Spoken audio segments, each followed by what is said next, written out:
ఇంకా చూసినట్లయితే ఇరుకులో నాకు విశాలత కలుగు చేసిన వాడు నీవే.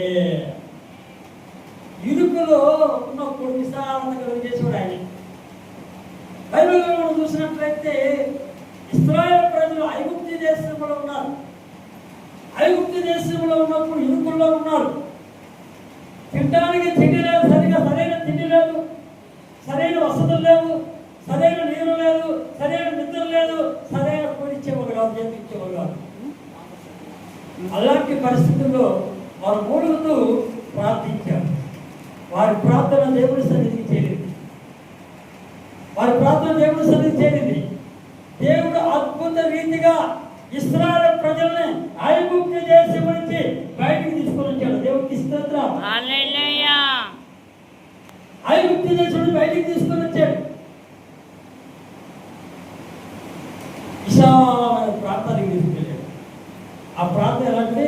పాలు తేనె ప్రవహించే దేశం అంట. పాలు తేనె ప్రవహించే దేశానికి తీసుకెళ్ళాడు. ఆ దేశానికి వెళ్ళాలంటే ఎన్ని సంవత్సరాలు పట్టింది? 40 సంవత్సరాలు. 40 సంవత్సరాలు. ఈ 40 సంవత్సరాలు వాళ్ళు వేసుకున్న వస్త్రాలు చిరిగిపోలా, వేసుకున్న మెట్లు అరిగిపోలా. ఆహారము ఏ రోజు ఏ ఆహారం కావాలంటే ఆ ఆహారాన్ని ఇచ్చాడు. ఏ రోజు ఏది కావాలంటే అది ఇచ్చాడు. అయ్యో ఈ నీళ్ళు చేదుగా ఉన్నాయే అని బాధపడుతూ ఉన్నారు. చేదు నీటిని మధురమైన నీటిగా ఆయన మార్చాడు. చేదు నీటిని మధురమైన నీటిగా మార్చాడు. ఎంత అద్భుతం చూడండి. ఉన్నది లేనట్టు, లేనిది ఉన్నట్టుగా చేసే దేవుడు.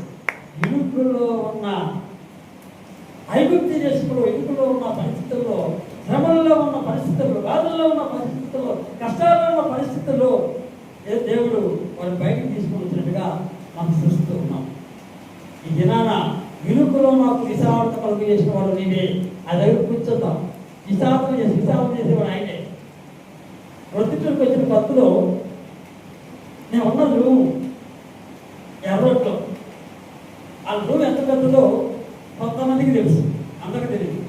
ఆ రూమ్ ఇంచుమించు చూస్తే ఒక ఎటు చూసినా 10 అడుగులు, ఎటు చూసినా 10 అడుగులు. ఆ 10 అడుగుల్లోనే బాత్రూమ్, ఆ 10 అడుగుల్లోనే వంట, హాలు అన్నీ అక్కడే. తెలుసు, చాలా మంది తెలుసు. అలాంటి ఇరుకులో ఉన్న నన్ను ఈరోజు శారీరకంగా కానీ ఆత్మీయంగా కానీ